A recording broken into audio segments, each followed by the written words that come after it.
For too many years, families of children with devastating illnesses have felt helpless as they watch their child suffer.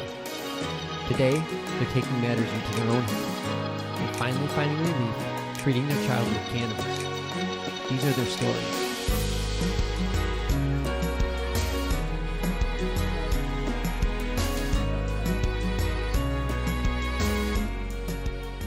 Hey guys, welcome.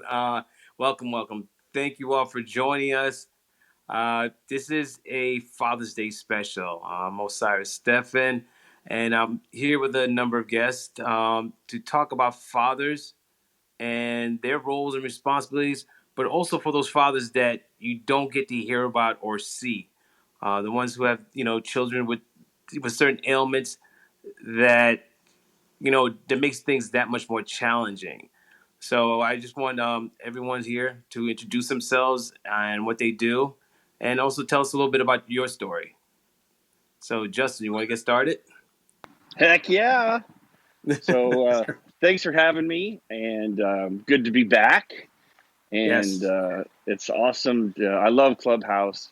It's been such an amazing platform for CBD and hemp and cannabis and collaborations and podcasts and doctors and researchers. And it's just been an amazing experience. So happy to be here. I know Father's Day is coming up on Sunday here. I'm making plans to take my son and 3 daughters and wife down to Torrey Pines for the U.S. Open golf tournament. And yeah, I mean, we got started. Our second child was born, our son, and life was good.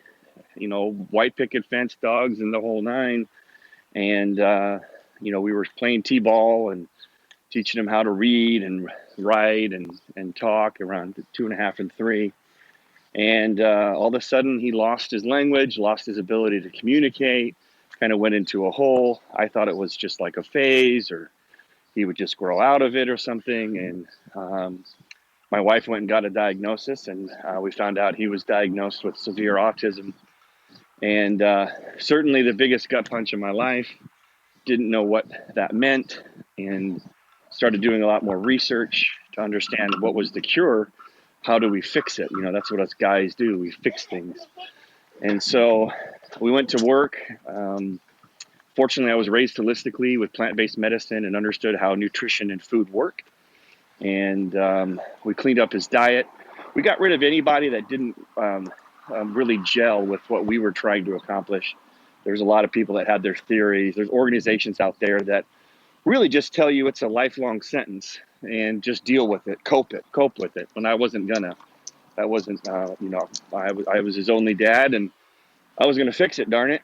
So when we cleaned up his diet and probiotics and gut health and immune system with clean juicing, no processed foods, no refined sugars, we did a food allergy test. We got all of his blood levels, everything we possibly could to really understand the baseline of where we were. And he had heavy metals and pesticides off the charts. I mean, absolutely off the charts. So his body was attacking itself. And that's what autoimmune diseases are. It's overinflammation.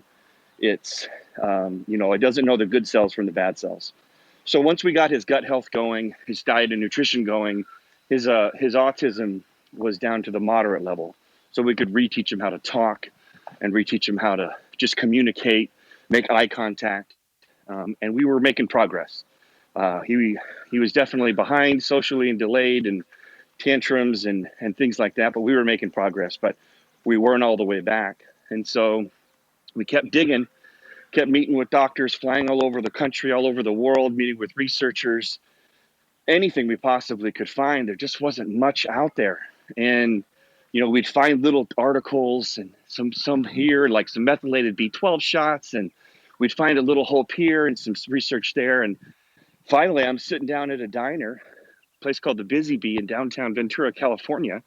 My buddy's a cannabis grower. We're sitting there talking, and his friend says he wants to make a roll-on pen, a CBD pen for pain. And I was like, what the heck is CBD?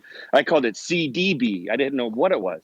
He goes, well, apparently there's something in cannabis that helps with pain. And I'm like, all right, dude. Like, I knew everything there was to know about cannabis back in college and growing up, and I even grew. Grew up in the Midwest and was a farmer and grew cannabis out here in Southern California when I moved out here.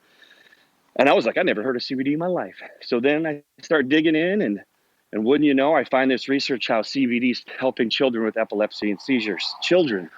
And I was like, what? And so when I dug a little bit deeper, Dr. Meshulam discovered this in the 1970s. Obviously, the beautiful story with Charlotte Figi and Charlotte Figi and her mom, Paige. And so that was like, oh my God. So there's a plant that comes from the earth that is scientifically proven to reduce or stop seizures from children. And then I connected, obviously, epilepsy, seizures, neurological ailment with autism, and said, you know what, we're going all in. So I talked to everybody in the industry I possibly could, and we started trying all the products ourselves first and then him. Didn't get the immediate results that we wanted, but I wasn't going to give up because I knew it was my best lead. And as a dad, I trusted my instincts, and I always encourage parents to do the same. Do your own research, trust your own instincts. And that led me to Dr. William Courtney's research with juicing cannabis. He was using it to juice late stage, stage 4, stage 5 cancer, people in hospice. And he was having incredible results. And then that's when the total eureka went. I was like, that's it, man. Why are people burning and heating and isolating and denaturing this beautiful plant? I get if you want to turn THCA into THC Delta 9 to get stoned, but if you want to get healthy, you want to leave the plant exactly the way it was grown. So I just grew some high CBDA cannabis, hemp, whatever you want to call it out here in Southern California, made a real simple cold press oil extraction, gave it to my son. He was at a pumpkin patch having a tantrum, hands over the ears, screaming, kicking while everyone else is picking pumpkins. Literally, my wife gives it to him 2 minutes later. He snaps out of it, runs off to go picks out his pumpkin. And the whole family's there, and aunt and uncle and grandparents. And they're like, what was that? What'd you give him? And it was like, it's that cold pressed CBDA hemp oil. And so fast forward to the finish line. My son's no longer on the spectrum. He's the only documented child with nutrition and lots of hemp supplement to go from severe autism to diagnosed off the spectrum. And we set up an organization, 101cbd.org, to just share our story, share the products, collaborate, teach people how to grow hemp in their backyard. We give away free hemp seeds as well. And like I said, just honored to be here, happy to share the story, collaborate, and get together with some other dads that have gone through hell and back, and here we are. Thanks, Justin. I hear your story, and I'm like, wow. I can imagine that's a lot, especially when you have other children. I mean, we have similar stories. With my son, he was 2.5 when he was diagnosed with epilepsy. And, the journey goes on where you're up and down. You have some good days, you have bad days, but you keep pushing. And one of the things I recalled was that moment where I realized, like, we're using this plant to, like, empower us. And as a dad, it's like, you've had those moments where you felt vulnerable, you felt defeated when your child is going through something. You feel like you don't know what to do. You feel helpless. You feel like your hands are tied. It's like, what are you doing? And there's times when you're arguing with your partner, you're getting into fights over like, what are we gonna do? What are the options? Like, it's like all these emotions and you're trying to deal with, and there's this plant, it's right there, giving you all the answers, but yet you're second guessing, you're wondering, are you doing the right thing? And you question almost every step until eventually you just said, let me give in and see how this works. But that being said, and it's funny that you mentioned something like you had to cut people off in your life that just wasn't going with the plan. It's true. So many people are so like ignorant to things that they only think one way and they're not willing to take chances. And as a dad, you stand up for your family. You're like, no, this is the way we're going to do it. It's either you're with us or you're not with us. And that was something we thought about when we talked to the doctors, and we're like, this is what we're going to do. You either work with us or you don't. We gave them that option. But I don't think I would have been able to do that if I didn't believe in the plan. And it's just that the decisions as a dad you have to make, it could be overwhelming and stressful. So when you were making that decision, Justin, what went through your mind? How did you feel about making that decision? Well, again, I mean, we were at the point where we were so desperate, 2 years in, roughly, of trying everything we possibly could and having, moderate success, but not breakthrough success. And there was nothing out there. There was hardly anything that was showing real improvement. It was really just like, you're going to have to deal with it. And so, I mean, I'm the oldest of six. I'm a serial entrepreneur. I just really didn't care what other people thought. My job as the dad is to help my son, is to help raise him right, and so he can live a healthy and happy life. And so, unfortunately, I lived in California, so I didn't ever get any pushback. There were some schools that wanted to put him in the most remedial classes and things like that, and we yanked him out of there too. And we found a good school that was welcoming. And when they say when God shuts one door, he opens another, and that worked. That was our situation for that as well. So we got lucky, and I'm just kind of wired that way. But I certainly encourage other parents to, if you're not wired that way, to just dig a little deeper, because we're all wired that way when it comes to doing what's best for our kids and screw other people's opinions. True. Yeah, I think about those moments where it's like, I'm left alone, and I try not to show any, sensitivity or vulnerability. But then with some moments where it's like, is he gonna make it? Like, what's his life gonna be like? What?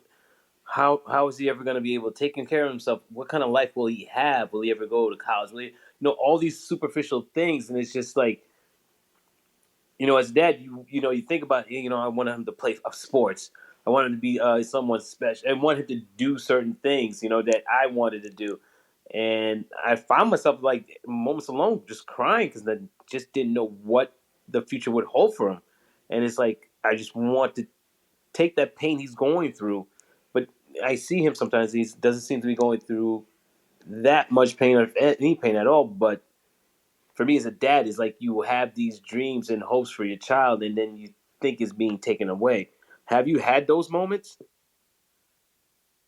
Oh, sure. I think we all have. You know what I mean? I think we've all had those moments where we didn't know how things were going to turn out, and we just hoped for the best. And yeah, there's certainly dark days, and fortunately, I don't. It's been so long now that we've had such good positive success. I can't even really remember them. Thank God. Maybe I just reprogrammed my brain with NLP to just remember the good. But yeah, I remember some really, really dark days. That's for sure. True. Yeah, and I hear what you're saying, because that's one thing I tell my wife too. Is like, let's hold on to the good days. Of course, there's gonna be bad days, but the good days that just makes it that much better. Uh, you know, Going through it, it's like we had our challenges. I mean, my wife and I were sleeping at times. We were at arguing over what we were going to do next, how we were going to handle things. Talking to doctors, all they just want to do is pump medication down the child's throat. It's like, look, it's like you feel like you being attacked from all sides. But as a dad, you just got to stand your ground and be strong. But there are some moments where you wish somebody just give you a pat on the back and say, "Look, it's gonna be all right. Everything's gonna work itself out." And there's days that it does happen, and there's days that doesn't. And one some things I do think about is like, are we being appreciated for what we're doing? Are we being, looked at as like that? That's a strong dad. He's really doing the right thing. I don't know if I could do what he's doing, and I don't know if we get that recognition. I don't know if we even want that recognition. I don't know if you and your wife have ever talked about things like that. Well, I mean, obviously we were a team, and my mom was out here as well helping out, and I just think you get so focused on healing your child that you just don't um, you don't have really much time to think about other things. Um, for me, it was because our situation was so clearly regressive that we knew him as a healthy boy, and that was the part where it was clearly burned in my mind that you know we were going to fix this, and there had to be a solution. So something obviously happened for him to lose communication skills, for him to go into that hole. And so we just had to reverse those effects. And you know, a lot of hard nights and a lot of hopelessness crept in, but just sticking to the course. And yeah, we got lucky, man. It was that's why we call it the miracle plant, and that's why we're on such a big mission to pay it forward, because you know we didn't know if we were going to get out of it or not. Hey, Justin. And yep. Yeah, one thing that I'm always curious, like I'm sure it's not doesn't apply so much to Osiris, but for you, is when someone. I'm fortunate that I've never, and I hope I never have to experience what you guys went through, because I just don't know that I'd be able to get through it as well as you did, as well as both of you have. But the one thing I'm always curious as to what's going through your mind about your other kids, because you're not. It's not you have 4 kids and you're not spending. It's not 25% for each one. It's like 80% on one, and the other ones are getting what's left over. How did you manage that? Well, so we had an older daughter that it was certainly tough on her, and I think we're still trying to kind of make sense of it to her, that you're pouring in so much attention on solving one child's issues. And so but there was nothing else we could do. Yeah. Right. We had to put all of our attention into healing our basically our sick child. So I know that definitely left some void, if you will, in our oldest daughter. And I think we're still making up for that. It certainly was hard. The other ones came along as he was rounding the bend. So he still gets a little bit more attention than than maybe 25, 25, 25, 25, like you said, just because they're still, he lost 2 years of his life. I mean, he basically was in a coma for 2 years. And so we're still catching up, but he's the catching up part is really mostly just about social cues and things like that. And I took him to his first jujitsu wrestling class yesterday, and it was really complicated stuff. It was like an intermediate class in which he'd never been in any of it before. He took right to it, and but yeah, we certainly, it's certainly hard on the other children too. It's an astute point. It's interesting you brought that up, Dan, because that's what's really been holding us from having another child. We've always thought about, let's have a girl. But I'm like, but then what happens when that child is born? Who are we going to spend more time with? Because obviously it's going to be a newborn, so we got to spend more time on him or her. So then, is Aiden going to be the one played the back seat now, or are we going to still continue to pay more attention and not as much attention to the newborn? So it's like a back and forth with the idea. And then at some point we just said, you know what, it wouldn't be fair. But then we go back again and say, well, he's going to grow up alone. What happens if we move on and he's here in this world by himself? Then what? So we feel kind of guilty either way. Any decision we make is kind of like you still feel guilty about it. Yeah, I think you figure it out. I know this is a Father's Day specials, but I know for me and most of the guys most of my buddies would say the same thing, is when you have your first kid and you're just like, you just can't even imagine once you get to know, you just can't even get to imagine anybody could even come close, you'd feel the same for anybody. And then, when you have your second and third kids, you're like, at first it's like, well, yeah, they're cute, but they're babies. They're not even this kid that's 2 or 3 years old. I mean, in a few weeks, it's like, what the heck? You're just as attached to, the mom's attached to him instantly, but the dad, it takes, a few days, but eventually it's like, and, before you know it, it's, everyone's getting all the attention that you can possibly share equally, because, it's just like having another arm or another leg. It's like, you can't imagine being without it. And that's, I think, what happens. And you guys are such great parents. You should have 2 or 3 more like Justin. Yeah, I'm gonna take a seat on that one. It's a lot of work because in the day it's like your morning starts at 5:30. If you're not going to the gym, you wake up and you're making breakfast, and you have this regimen that you have to follow through, and it takes literally almost like 45 minutes just to get him ready for, for school, because you're putting out all his meds, you're making sure he has CBD, you make sure he has these other added vitamins, minerals, and then he's got to get 8 ounces of water in, if not a chase with a glass of milk. So you have all this diet protocol. Then you have him get dressed on his own. Then you're rushing down to get the bus. And so it's like, could you imagine trying to do that with 2 to 3 other children? I don't know.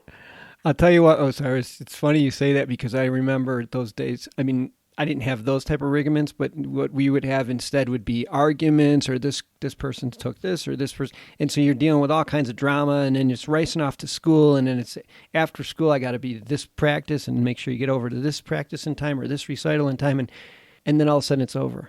And you're like, oh my God, that was the last time.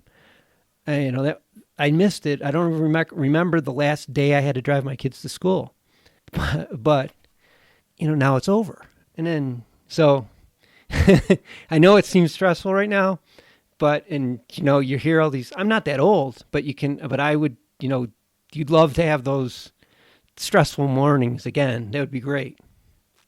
You got a point there. I do think about it too. There are moments where I just stop by and I'm like, wow, because I didn't have my dad, so I never got to meet my father. Don't know him, so a lot of what I'm doing, I'm pretty much winging it in a way, but yet building something, something that he can follow as a template. Because all my father experiences are, I'm in them now, basically. So it's not like something like he had left me a book or I watched someone else doing day in, day out. So I look at it this way: it's like I'm giving my son something that I didn't have, and that's an opportunity to call someone dad. Someone to at night when I'm reading to him, or I'm helping with homework, or I'm teaching him how to play t-ball. My wife does most of that because I coach as well. So he's on the team, and it's like, wow, I catch myself every now and then saying, oh my God, I don't believe I'm doing this. I could only imagine what it would have been like for me if my dad was in my life and he would have been doing these things. The homework, the reading at night, laying next to me, making sure I'm okay, feeding me, helping me get dressed, teaching me how to take a shower, all these things. And it's like, wow. But I think it gives me more of appreciation for doing it. And it's allowed me to connect with my son in a different way. So I don't know if you guys, for you, Justin, you do it over and over again. You have 4. It's not easy, but I'm sure, like Dan said, looking back, it's kind of like you just remember the smiles and the pictures and it used to be album books, but now it's your phone and your Facebook memories pop up, and you don't remember all the fighting and the discipline and the all of that and the tough stuff. You just kind of remember the highlights. And so when you're in the fight, when you're in the war, you sometimes it's certainly stressful, and the reason that it's stressful is that you're trying to raise good kids. I mean, anyone can be a shitty parent and not give a hell what your kids do, and let them eat shit and let them hang out with dumb people, or just idiots, whatever lot of folks or whatever. And that's easy to be a bad parent. You don't have to care, you don't have to be around, you know and it's only difficult when you're trying to raise good kids, and you want them to be happy and understand that there's consequences for making bad decisions, and give them a template for when you make a mistake, what was the lesson. It's kind of like, and trying different things, and failure is the best teacher on the planet. And just giving them the courage and the support to try new things and pick yourself up, and when they find something that they truly love, a passion, whether it's a sport or the arts or whatever, you just support the heck out of them. And so that's what I mean. It's certainly a handful, but it's anything that's great in life is it takes a lot of work. And obviously the greatest things in life are the relationships that we have, whether it's friends or family.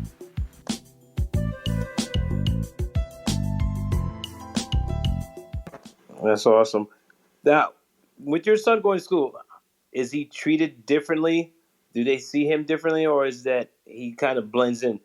because for us in our school, we've been very fortunate with the school he's at, because the teachers are actually started teaching the kids about epilepsy and what it means. So when they see Aiden have a seizure, they know how to take care of him. It's amazing to see how the class just turn to him and they just support him.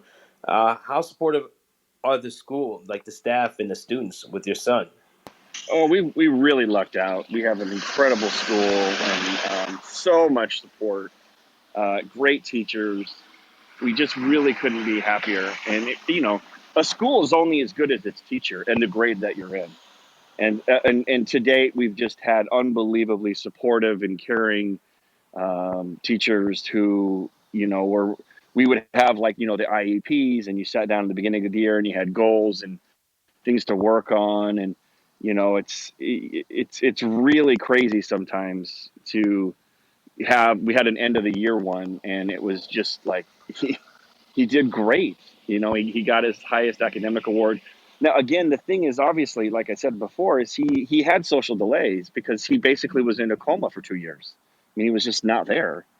And so catching up on those social cues and being in school, that's the most important thing for him. And obviously with coronavirus and having to homeschool, and a lot of our kids that are on the spectrum, they love routine.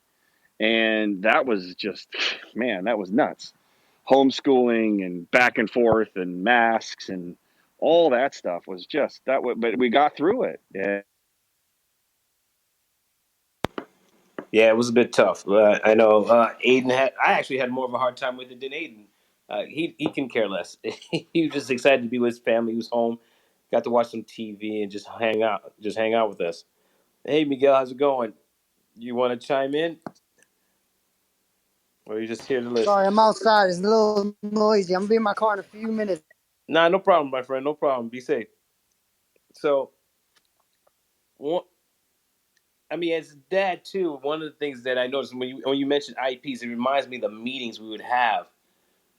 And one thing that one of many things I came away with early on when we got involved with the early childhood programs for my son was that they would dismiss me being there. So I'd be in these meetings, having these discussions with them. When my wife's sitting there, they would never address me. They would never look at me. They always talked to my wife. They always looked at her. And it's like they got into conversation, and it's like I'm sitting here. Because at the time, when my son was going through this, I was a stay-at-home dad. So all the information I needed to have. In fact, I was one that initiated this, to get them involved in their early childhood. So I'm like reaching out to these people, and yet they just want to talk to mom. And that kind of bothered the hell out of me. But then I found out that the reason why was that a lot of dads were not involved in the child's early childhood programs. That rarely do they see them. It was just mostly the moms that they dealt with, already had conversations with, and so that kind of like really got under my skin. I'm like, okay, I really need to address this. I need to start talking to them more often and finding out what I can do to let them know that, hey, I am here. So as a dad, that's something you really have to stay on top of. I don't know, Miguel, if you have a chance, if you're listening in, if you had that experience. Hey, I'm finally in my car. Uh, No worries. so yeah, I mean, I have my son was diagnosed with autism at first. When he was young, basically around 2 years old, he had delays, so they said it was probably autism. But then we just found out, like a year, it was actually dyslexia. But again, like I've been in all the meetings and trying to understand how to give him the best opportunities, but still kind of fighting that fight. Like Yeah. literally, we really fight to get him assistive technology. Like he gets a laptop now where he gets like special programs that help dyslexics because he's not in a special school for a specific thing. Most schools don't really have the the resources to help. So we've been trying to fight for that. Yeah, being involved as a father, it's tough because, I also am the main breadwinner, so it's hard to keep track of all of it. Yeah. But, I do worry about his future, like how he's gonna be as an adult, because I do, especially now with this year, how much he's fell behind, with the online learning, and it's just tough for every kid this year. But yeah, I mean, this is an awesome platform. Nice to meet all you guys that are doing amazing stuff for your children. Inspirational to me. I'm gonna try to do better, guys. That's hard.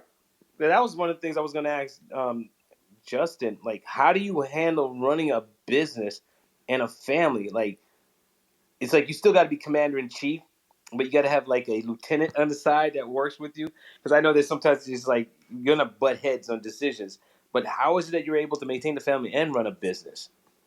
Well, if we're handing out awards, I'll take one. But it's hard, man. It's super hard. But what is it? What kind of life do you want to live? What is it that you're here for? And I fortunately had a lot of success when I was younger, running a business and just doing my thing. And so I had been to the mountaintop financially and all of that and the jet setter lifestyle. And it was great. But like my dream scenario was making tons of money so I could travel the world and play golf all the time. And that's what I was doing. And it was great, but it wasn't necessarily fulfilling. And so when we had our family and we started having children, obviously things shift and you start working on, on spending more time with them and your priorities shift. And so, but then when we obviously had our diagnosis with our second child, that's when everything changed. And then when I saw the huge gap between what this plant can do and what, Joe Q Public thinks about this plant, then I knew all of my communication skills and sales and marketing and everything that I had learned up until this point. This was my chance to make a contribution. This is my legacy. This is my way to pay it forward. This is my thing. This is what I need to do with my life. Because what this plant did for my son, it can do for millions of other families. And I'm the person that can do it. I know I can do it. I know I can get out there and talk to people. I know I can get out there and explain what by sharing my story and offering free products. I mean, at the end of the day, what we want to do is we want to be able to have our .org be set up in a manner that everybody can come and get free products. And we teach people how to grow hemp in their backyard with free seeds. You don't need to buy products from me. You can just grow it in your backyard, put it in your Omega juicer with your carrots and your celery, and get the most that this plant has to offer. I won't make a penny off of it, but because you can't take it with you, folks. And so that's where my why is so big that, yes, I'm up every morning at 5 or whatever and doing all my morning routine stuff that I got to do. And we got 4 kids and, keeping our head above float like Bubba Gump and Forrest Gump and the craziest hurricane on a shrimping boat to get through this last year and a half. And it's all worth it because I clearly see that we want to help 1 billion people by 2025, whether it's by products, videos, education, or seeds. And I'm not going to rest until I've hit that goal. I'm not going to rest until the whole world knows what this plant can do for them and what eating right and thinking right can do for them. Because we're screwed up, man. The way that we think right now in this country, social media, comparing with the Joneses, the things that we think are important, it's crazy. The pharmaceutical model that people just continue to bash their heads on, and say it's hilarious. Like, could you imagine if you were an alien and you came here and you watched the commercials and you're like, you guys have a rash and you're going to take a pill that can cause a heart attack? Why would you take the pill? It's like, what are you thinking? And so there's just so much help. And we're here right now on the frontier and we can do it. You're doing it out there, Osiris. I've seen you. You're out there and you're working with legislators. I'm out there doing the same thing on the West Coast. You're on the East Coast, and there's just so much to do. And it's hard as hell. But you know what? It's all worth it because we get to talk to these families. And I know we've worked with you, and we've worked with hundreds and thousands of families. And to hear the tears in their eyes when they get to hug their child and they see the first smile or their first words, or they're making great progress, or they're starting to adopt other children. and they're expanding their families because the child that they had the problem with is doing better. So it's just a matter of how big is your why. And for me, this is everything. And kids won't listen to what you say. They'll watch what you do. And if you want to be a great parent, do great things and show them that you can take control of your life and that you have a dream and that you accomplish it. And so every single day, I know why I'm here and what I'm doing. And it's hard, but it's awesome. And you got to enjoy the ride, man. Don't just get caught up in the destination. You get what you focus on. Every single day can be the greatest day of your life. Just like that moment when you wake up in the morning and you feel great before you start thinking about your to-do list. You can feel great all day long, and you got to work on what you put in your head and surround yourself with positive, great people. And so, yeah, it's a lot of hard work, brother, but I'm up for it. I love it. Thanks, Justin. Amen to that. But, when you say those moments that you cherish, it's funny. I was trying to teach my son. I would always tell him, I love you. I love you, Aiden. I love you. Hoping that one day he'll say that to me. And it was not too long ago, probably a couple of years ago, he started saying, I love you, Daddy. I'm like, oh my God, he said it. Wow. And he means it. So he says it now so naturally. But what makes it more special is the moments when he says it, when I least expect it. So it's like, because there was a time when I was hoping he'd just say the word daddy. And now he's got to that point where he's saying, I love you, Dad. And it's like, it's really, really something special. And what was it like for you guys when you first hear your child saying, I love you? Yeah, I mean, I was in the same boat. I mean, you never know if your child's going to ever say another word. You never know if your child's going to make eye contact. You never know if they're going to laugh. You never know if they're going to sing. You never know if you're going to be able to play catch. And, unfortunately, we went with the current model, the predominant model in our country, just the United States, there's not a lot of great success stories out there when you go the traditional road. This country, it's not healthcare, baby. It's sick care. And we're the tests. We're the gerbils, man. It's crazy.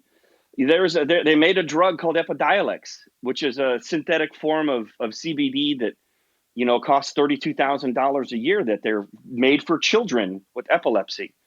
$32,000 a year so your child doesn't have seizures. And I know your child has seizures. And so it's like, what are you talking about? This is a hemp plant that grows wild all over Nebraska where I grew up. We called it ditchweed. It's hemp. It's everywhere. You couldn't kill it if you wanted to. It's free. And we live in this model where it's like, no, you need to take this prescription. Oh, wait, let's try this prescription. And then if you take this prescription, you can't take it with this prescription. And if you start taking this prescription, then you can't ever get off of it. And it's like, and they don't know what they're doing because the people that are teaching them are the pharmaceutical reps, right? I mean, what were we doing 100 years ago? How did we ever make it? And where did rheumatoid arthritis come from? Because I sure as hell never heard about it in the 50s and the 60s. So the point is that this system is broke, and we have to figure out ways to just open up our eyes. And as dads, like you want to be the captain, you want to be the captain of the ship. Well, trust your own instincts. Do your own damn research. Don't just trust some dude in a white coat. You know what I mean? And that's another great thing about Clubhouse. There is so much great information that is talked about on here. I've had so many great conversations with doctors and researchers. I can't even, I was getting pinged on while we're on here right now. There's a room called, or a club called Holistic Bitches. That's the name of their club. And they're great. They're these wonderful women, and there's men in there too, talking about holistic ways and natural ways to heal our bodies from all kinds of diseases. And like I said, I'm as you can tell, they also call me the Clubhouse Wizard because I put on a little wizard costume on Sundays and recap what the founders say. But as you can tell, I'm a pretty big fan of Clubhouse. Yeah, I did see you in that costume. I thought you were part of what was that book? But yeah, that Merlin. The Wizard of Oz or Lord of the Rings? Lord of the Rings, and then was the other one, Harry Potter. It was leaning more towards Harry Potter. Yeah, well, the funny thing is that costume I actually got, I think is like an official Lord of the Rings costume, because you know me, if you're gonna swim, get wet, dive into the deep end and get your hair wet, and so it was fun. We did that for a while, and like I said, I really am super impressed and blessed because Clubhouse has been a place for all of us to collaborate. Look at this great show that we're having. I mean, I know you and I knew each other, but I mean, how many people and dads and great people have you met on Clubhouse in the CBD hemp cannabis space? Oh, a lot. I've connected. I would have to say I've met a lot of great people in the industry, especially dads, because one of the interesting things is that I rarely get to meet dads who are in the same situation as we are. And when I find them in this industry, it's because of, basically an injured child pushes them into this industry because they wanted to go the holistic route. They just didn't, like you were saying, they didn't want to do the pharma med to have the child sitting in a corner somewhere drooling and just basically not motivated and on 10 different medications. It's just like, wow, that's no life for a child. And as a dad, that kind of kills you because you're like, I don't have it in me to solve my child's problem, or I just don't care enough. There was a time where I would say to people that, children can be a lifestyle inconvenience for some parents. They just don't fit in their schedule. I don't have time to go to a PTA meeting. I don't have time to take you to your sports events. I have things to do. And for me, I'm like, I'm always going to be there for my son. I'm always going to be fighting for him. I'm always going to be pushing, no matter what. And, I'll go to his school and I push back. And I'm like, hey, you're not doing that with my son. And it's funny, like during this time of COVID where they're putting these, these thermal guns to the forehead. I'm like, no, you're not doing that to my son. It's already traumatic just to be in this neighborhood where they're shooting each other every day, and yet you're going to put this in my son's forehead. I'm like, no. But something simple as that in standing up for your child goes a long way. Absolutely. Well, and like we talked about before, it's easy to be a crappy parent. You just don't care or pay attention. It's only hard when you're being a good parent and you're putting in the work. Were you going to say something, Dan? Yeah, I was just going to say I listen to both of you every week, so I know the stories, and I can't every single week I come away inspired.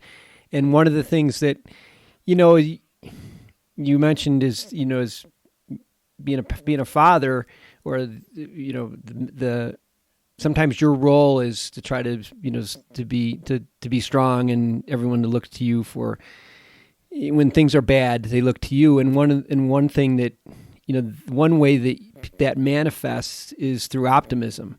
It's hard to be optimistic when you're scared, or when you're and if you can. And one thing that I see with both of you guys is just this amazing sense of optimism. It's always, we got this. We're going to get this. Don't worry, we got this. I got this. I will figure this out. And that goes a long way for the people around you, whether it's your employees or whether it's your family, and especially, and you guys take it to the next level, maintaining optimism in the face of really, really uncertainty. And I think that, it says so much about what you've done so far and where you're going. Well, right back at you, Dan. You're a super optimistic, great guy, and have been a champion for this plant and given both of us a platform to have podcasts. And because before Clubhouse, podcasts was one of the only other ways to get our messages out. And now we're combining podcasts on Clubhouse, and it's a beautiful thing. But yeah, I agree. Attitude and positivity is worth its weight in gold. Yeah, I think my wife gets mad at me. She goes, "You're over optimistic." I was like, I have to be. We already know what's the worst. We've already been through the worst. Those nights of not being able to sleep. Your child's going through it in the middle of the night. You're not sleeping. You're trying to decide who goes to work, who stays home. You've been through the worst. So the only things left is positive things to happen.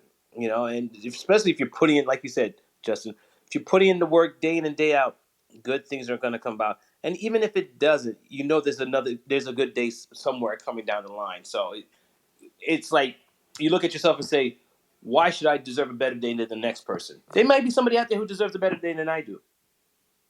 Who am I? I don't want to feel like as if I'm something special to anyone else or to to the world itself.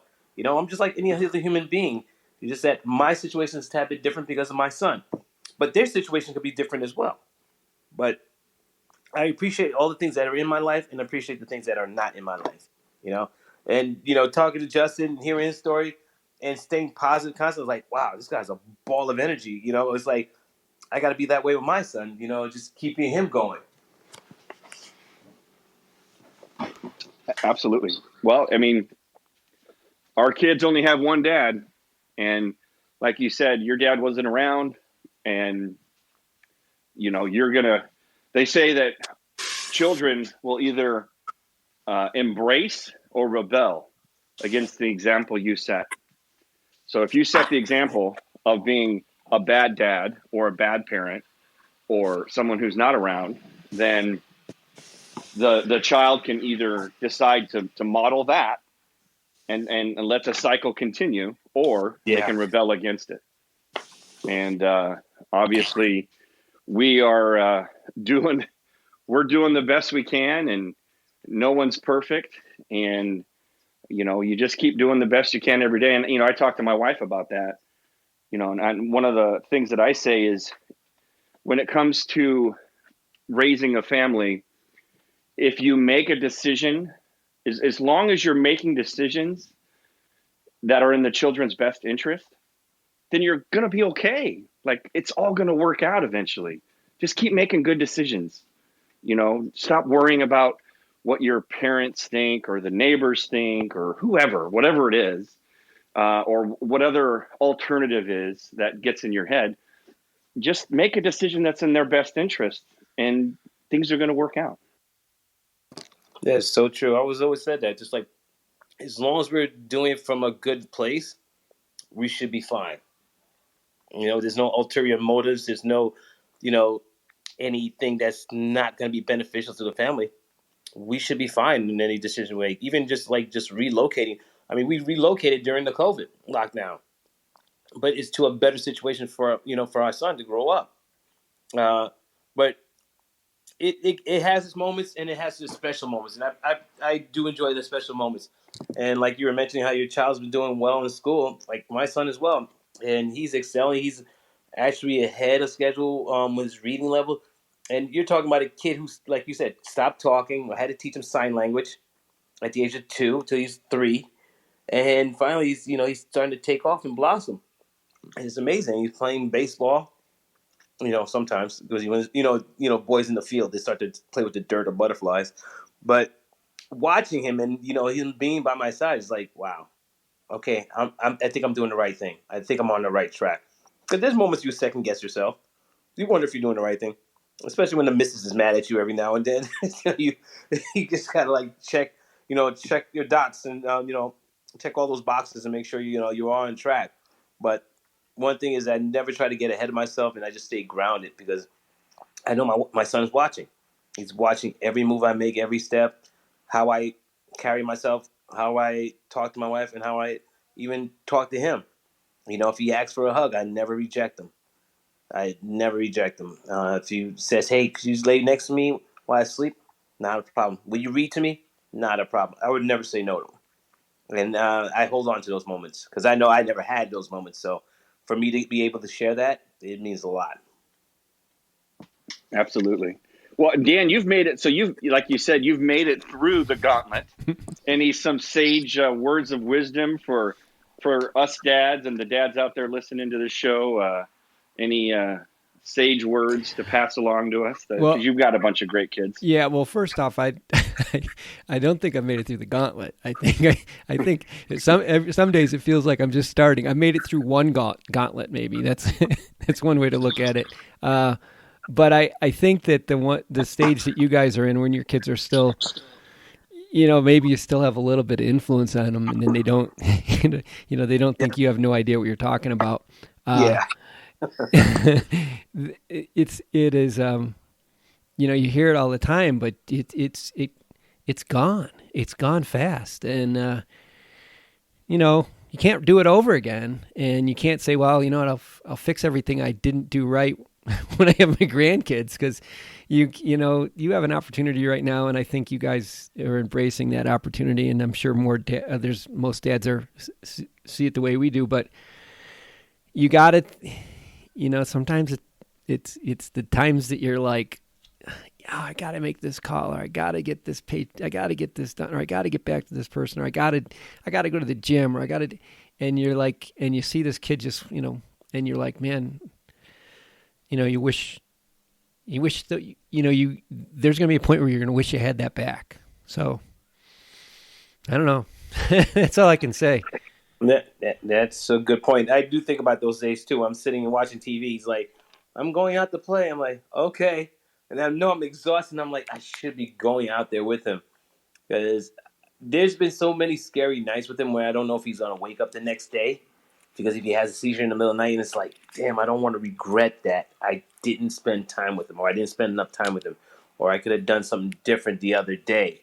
And that keeps me motivated into, you know, really trying to make every minute count that I spend with him, and, you know, and appreciate every day, because that's like one of my biggest fears is like, Dad, come in late with me. I was like, oh man, I'm gonna go to my bed. You sleep in your bed, and you know that would have been that night that something happens to him, and I can't take back. So I hear it. So I definitely, you know, am attuned in a sense of like spend every second.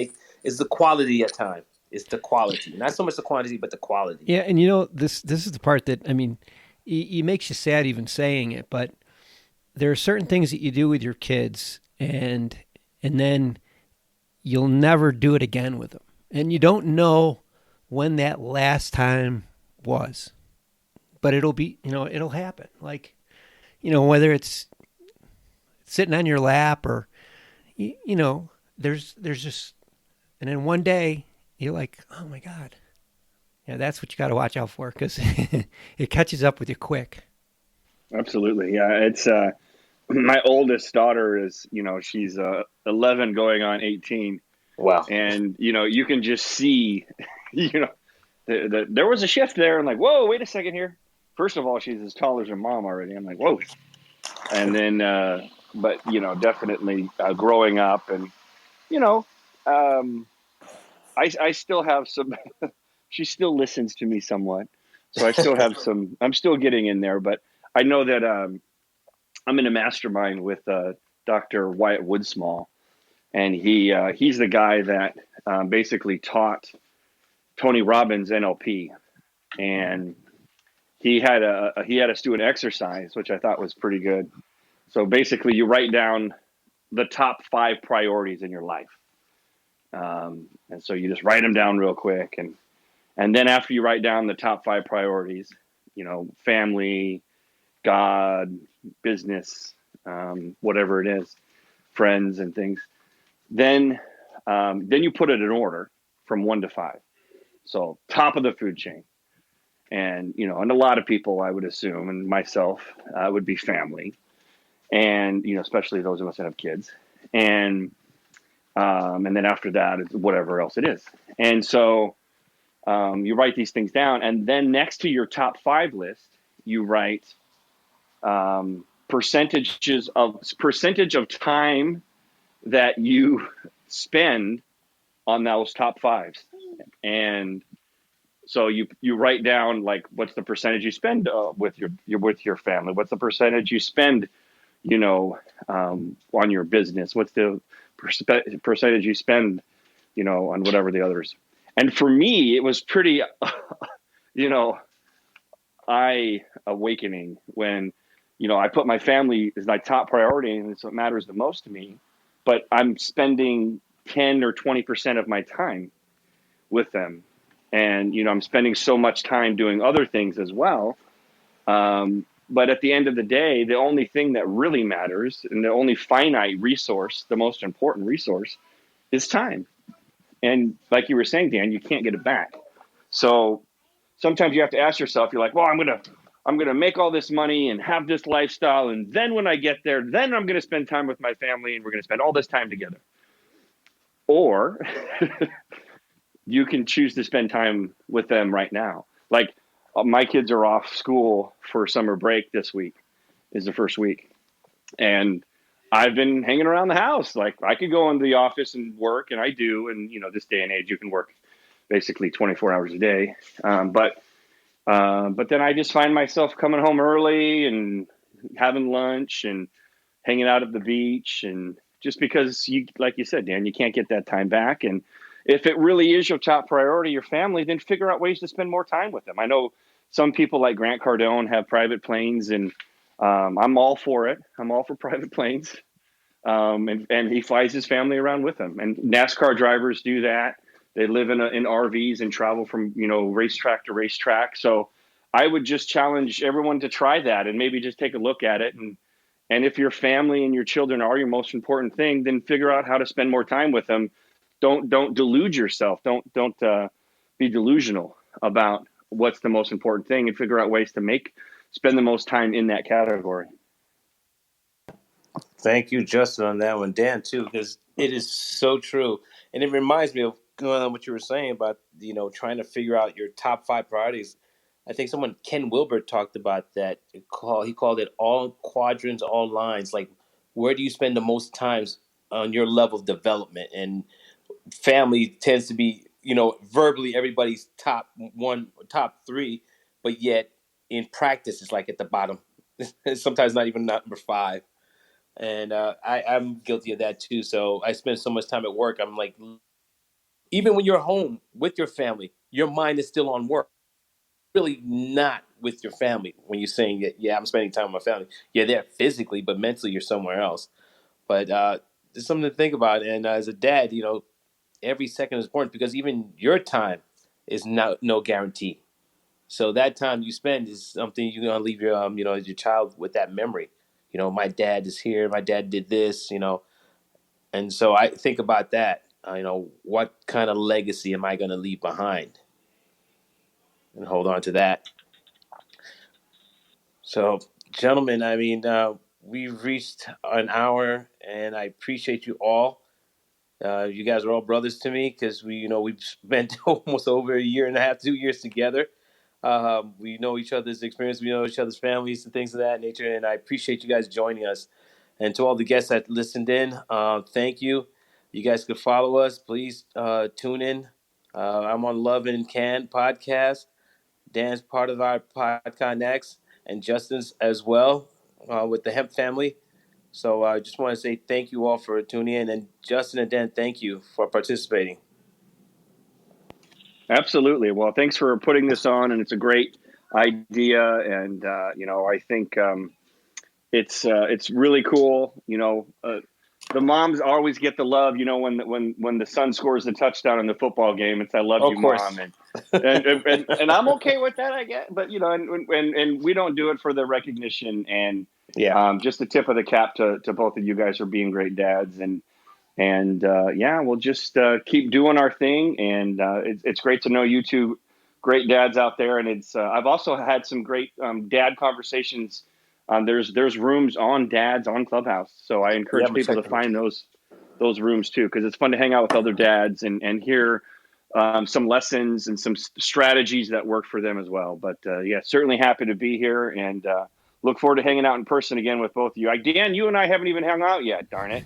But I look forward to it real soon.